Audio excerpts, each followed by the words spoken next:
উপজেলা নির্বাচনের তৃতীয় ধাপে বরিশালের 10 উপজেলার মধ্যে 7টিতে নির্বাচন 24 মার্চ। এর মধ্যে 6টিতে চেয়ারম্যান প্রার্থীরা বিনা প্রতিদ্বন্দ্বিতায় নির্বাচিত হয়ে গেছেন। কয়েকটিতে ভাইস চেয়ারম্যান ও নারী ভাইস চেয়ারম্যানও বিনা ভোটে নির্বাচিত। ফলে ভোট হবে 7 উপজেলায়। বিপুল সংখ্যক প্রার্থী নির্বাচিত হয়ে যাওয়ায় ভাটা পড়েছে ভোটারদের আগ্রহে।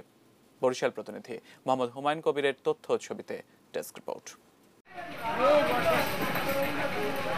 নির্বাচন ছাড়াই বরিশাল সদর, গৌরনদী, আগৈলঝাড়া, বানারীপাড়া, মুলাদি ও বাকেরগঞ্জ উপজেলা চেয়ারম্যানরা বিনা প্রতিদ্বন্দ্বিতায় নির্বাচিত হয়েছেন।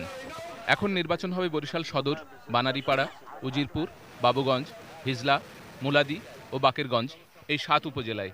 প্রার্থীদের ব্যস্ততা থাকলেও নির্বাচনী পরিবেশ অনেকটাই নিরুত্তাপ। নির্বাচনে বিএনপি অংশ না নেয়ায় এবার আওয়ামী লীগের প্রতিদ্বন্দ্বী আওয়ামী লীগ। দলের বিদ্রোহী প্রার্থী ও স্বতন্ত্র প্রার্থীদের হবে লড়াই। সারা বাংলাদেশে একটা হিজলা উপজেলা আলোড়ন সৃষ্টি করবে মডেল হিসাবে, যে এখানে মাদক থাকবে না, এখানে কোনো সন্ত্রাস থাকবে না, এখানে কোনো দুর্নীতিবাজ থাকবে না, এখানে কোনো চাঁদাবাজ থাকবে না, সব আমরা নির্মূল করে দেবো ইনশাল্লাহ। প্রার্থীদের বৈচিত্র্য দেখা যাচ্ছে কয়েকটি উপজেলায়, যেমন বাবুগঞ্জ উপজেলায় প্রতিদ্বন্দ্বিতা করছেন ওয়ার্কার্স পার্টির প্রার্থী। আমরা যত মানুষের কাছে গেছি, সাধারণ মানুষের কাছে শুধু একটি কথা প্রশ্ন, যে আমি কি ভোট দিতে পারবো, আমি কি সেন্টারে যেতে পারবো, আমার ভোটাধিকার কি আমি প্রয়োগ করতে পারবো, আমার এই ভোটাধিকার প্রয়োগের রেজাল্ট কি আমি ঘরে নিতে পারবো। উজিরপুরে রয়েছেন জাসদের প্রার্থী।